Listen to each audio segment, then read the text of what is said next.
అభివృద్ధి అంటే ఏంటో అని అర్థమైంది. ఇప్పుడు రోడ్లు వేసాం. నిన్న అందరూ రోడ్లో వచ్చారు. లాస్ట్ ఇయర్ గుంతల్లో ఉన్నారు. కనపడలేదు డిఫరెన్స్.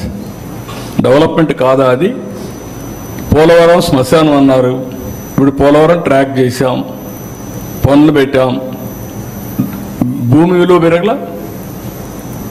రేపు రాబోయే రోడ్లన్నీ వేస్తే ఆటోమేటిక్గా ఆస్తి విలువ పెరుగుతుంది. హైదరాబాద్ ఎట్ట పెరిగింది? సేమ్ థింగ్ కదా. 1,00,000 రూపాయల ఆస్తి హైటెక్ సిటీ దగ్గర నా కళ్ళ ముందరనే కొన్ని రోజులు పోతానే అది 1 కోటి అయింది. 1 కోటి 40 కోట్లు అయింది. 40 కోట్లు 100 కోట్లు అయిపోయింది ఎకరా. That is wealth creation. ఎందుకు పెంచారంటే అది వితండవాదం. అందుకే నేనేమంటున్నానంటే ఇప్పుడు వే ఫార్వర్డ్ నేను తయారు చేశాను. ఏ సెక్టర్లో ఏం చేయాలనో నిర్దిష్టమైనటువంటి పాలసీలు తీసుకొచ్చాను. 22, 23 పాలసీలు తీసుకొచ్చాను. పెట్టుబడులు తీసుకొచ్చాం.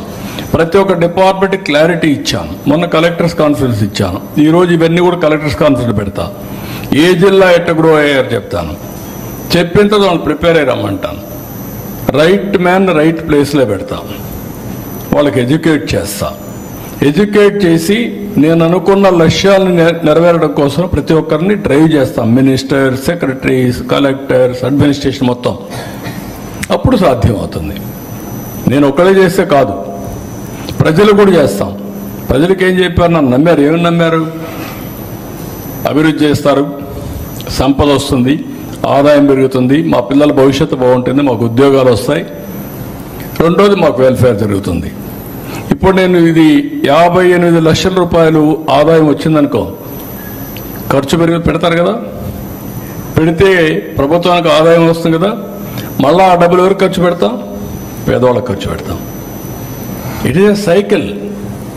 సంపద సృష్టించకుండా ఖర్చు పెడతా ఉంటే ఎక్కడి నుంచి వస్తుంది నీకు?